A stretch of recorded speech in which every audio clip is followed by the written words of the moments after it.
Let me follow up on that. What seems to be an inherent conflict.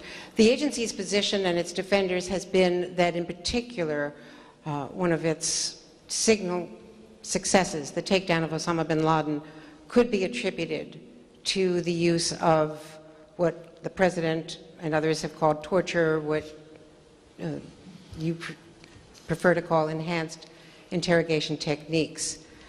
Do you think the bin Laden case can be attributed in some part to enhanced interrogation techniques or torture?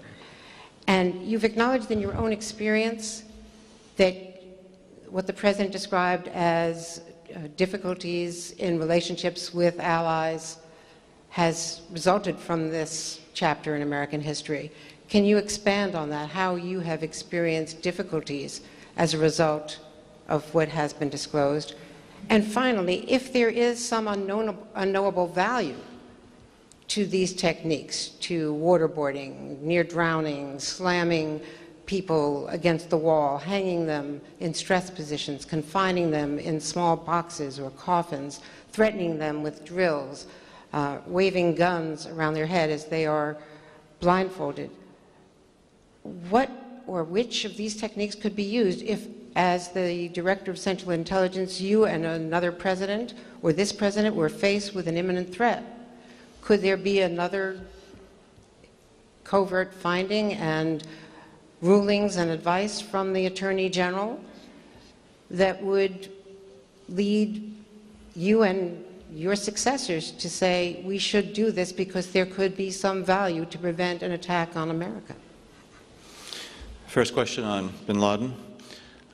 It is our considered view that the detainees who were subjected to enhanced interrogation techniques provided information that was useful and was used in the ultimate operation to go against bin Laden.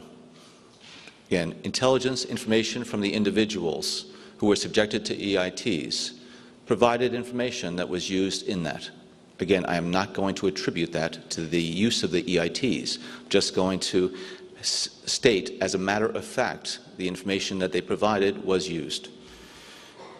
As far as the relationships with others that sometimes are complicated, I think we see in the international press right now, there is a lot of scrutiny being paid to what different partners did during that period of time. And I think there's a lot of hyperbole that is now fueling the discussion, the debate, and also then is harmful to continuing our intelligence cooperation, because there is a lot of exaggeration, misrepresentation of the facts, and therefore I think certain agendas are being pursued.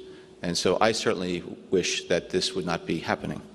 And then finally, as far as what happens if in the future there is some type of challenge that we face here, the Army Field Manual is the established basis to use for interrogations.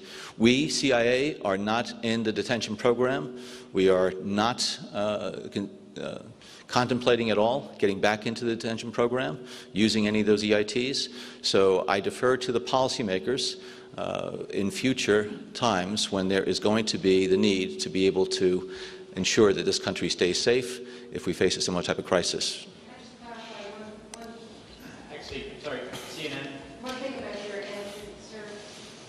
Was the useful information from bin Laden before the torture or the waterboarding was used? There was information obtained subsequent to the application of EITs from detainees that was useful in the bin Laden operation.